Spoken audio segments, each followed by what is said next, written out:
उन्नाव में समाजवादी लोहिया वाहिनी के कार्यकर्ता सम्मेलन में प्रदेश अध्यक्ष डॉक्टर रामकरण निर्मल ने 2027 विधानसभा चुनाव की रणनीति साझा की। उन्होंने पीडीए यानी प्रगतिशील दलित अल्पसंख्यक की सरकार बनाने का लक्ष्य रखा। वही सम्मेलन की अगुवाई राहुल अग्निहोत्री ने की। सपा जिलाध्यक्ष राजेश यादव ने कार्यकर्ताओं से भाजपा को सत्ता से बाहर करने की अपील की। बेरोजगारी, महंगाई और अत्याचार के मुद्दे उठाए गए।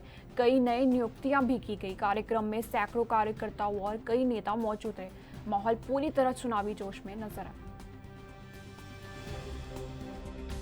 आज समाजवादी लोहिया वाहिनी के कार्यकर्ता सम्मेलन और आप माननीय जिलाध्यक्ष हमारे यूथ के चारों अध्यक्षों के नेतृत्व में आज एक कार्यकर्ता सम्मेलन, उस कार्यकर्ता सम्मेलन में हम लोग आए हुए हैं। और जो माननीय राष्ट्रीय अध्यक्ष जी का निर्देश है, पीडीए जो उन्होंने नारा दिया है, उसके संदेश को जन जन तक पहुंचाना और नौजवानों में जो पार्टी के निर्देश उसको बताया जाएगा।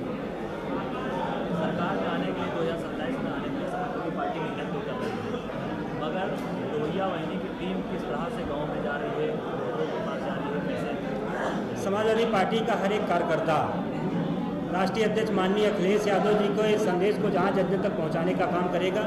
वहीं बाबा साहब डॉक्टर भीमराव अम्बेडकर के बनाए संविधान और उनके तहत मिलने वाले हक और हुकूक जो भारतीय जनता पार्टी उस पर हमला कर रही है, उस षड्यंत्र को, उस हमले को भी लोगों को बताने का काम करेगा। और पीडीए का जो परिवार बिखरा हुआ है, वो सारे पीडीए के परिवार के लोगों को एकजुट करके जिस तरह 2024 में हमने देश की तीसरी सबसे बड़ी पार्टी समाजवादी पार्टी को हमारे नौजवानों ने बनाया है, वो आने वाले 2027 में उत्तर प्रदेश में राष्ट्रीय अध्यक्ष माननीय अखिलेश यादव जी मुख्यमंत्री बनेंगे और भारतीय जनता पार्टी की विदाई तय करेंगे। देखिए, आपने देखा होगा कि भारतीय जनता पार्टी के नेता बदजुबानी, बदतमीजी हमेशा करते रहते हैं। सैकड़ों बार खुद ब्रजेश पाठक ने समाजवादियों के डीएनए की बात की थी और अपशब्द कहे थे। इसके कई बार माननीय मुख्यमंत्री जी ने भी कई बार अपशब्द कहे हैं। और भारतीय जनता पार्टी के लोगों के बारे में आपको पता है, अभी एक रघुवंशी जी हैं बलिया के, उनकी आपने वीडियो देखी होगी।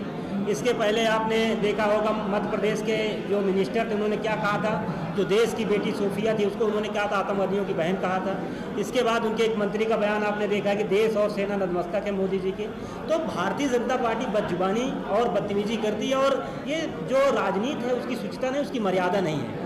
हम राजनीति में वैचारिक रूप से हम एक दूसरे से लड़ते हैं और अगर हम उसमें किसी भी जाति, किसी भी धर्म को टिप्पणी करते हैं और किसी के साथ अपशब्द अपमानजनक बात करते हैं तो गलत है। और समाजवादी पार्टी को कभी इतिहास नहीं रहा। समाजवादी पार्टी हमेशा सम्मान से, और जो हमारे माननीय राष्ट्रीय अध्यक्ष जी हैं, आपने उनका एक ट्वीट देखा होगा, उन्होंने बताया है कि अगर आप हमारे डीएनए की बात करेंगे, आप हमारे डीएनए पर अपशब्द कहते हैं, लगातार आप कह रहे हैं, तो अगर कोई कार्यकर्ता, उत्साहित कार्यकर्ता ने कहा तो उन्होंने उनको समझाने की बात की।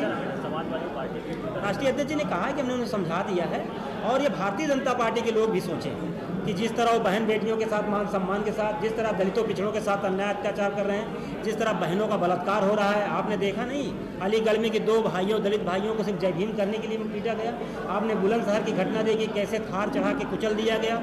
अभी आपने कल आजमगढ़ की एक घटना देखी, राजभर समाज के बेटे को इसलिए गोली मार दी गई कि उसने जो योगी जी के सजाती लोग हैं उनको कहा कि आप गाड़ी हटा लीजिए, नहीं हटाए उनको गोली मार दी गई। जैसे हजारों घटनाएं जो भारतीय जनता पार्टी से जुड़ी है उनके लोगों द्वारा की जाती है। खबर उन्नाव से, जो कि समाजवादी पार्टी के प्रदेश अध्यक्ष डॉक्टर निर्मल आज यहाँ उन्नाव में मौजूद रहे। अपने कार्यकर्ताओं के साथ मिलकर बड़ी से बड़ी भीड़ में उन्होंने मीटिंग तैयार करी और ये भी कहा कि 2027 हमारी सरकार आने वाली है, 2027 में हम अपनी सरकार बनाएंगे और 2027 में जनता जान चुकी है। 2027 के लिए हम तैयार बैठे हुए हैं। 2027 हमारी सरकार होगी, क्योंकि कार्यकर्ताओं के साथ बैठक में कार्यकर्ताओं के साथ खूब नारेबाजी हुई और बताया चिंता मत करिए, 2027 में हमारी सरकार, अपनी सरकार आने वाली समाजवादी पार्टी की सरकार 2027 में उत्तर प्रदेश में हमारा मुख्यमंत्री होगा, क्योंकि यहाँ की जनता समझ चुकी है कि ये क्या हो रहा है। महंगाई के कई मुद्दे उन्होंने जो है उठाए और उठाने के बाद कार्यकर्ताओं को समझाया और बताया कि ये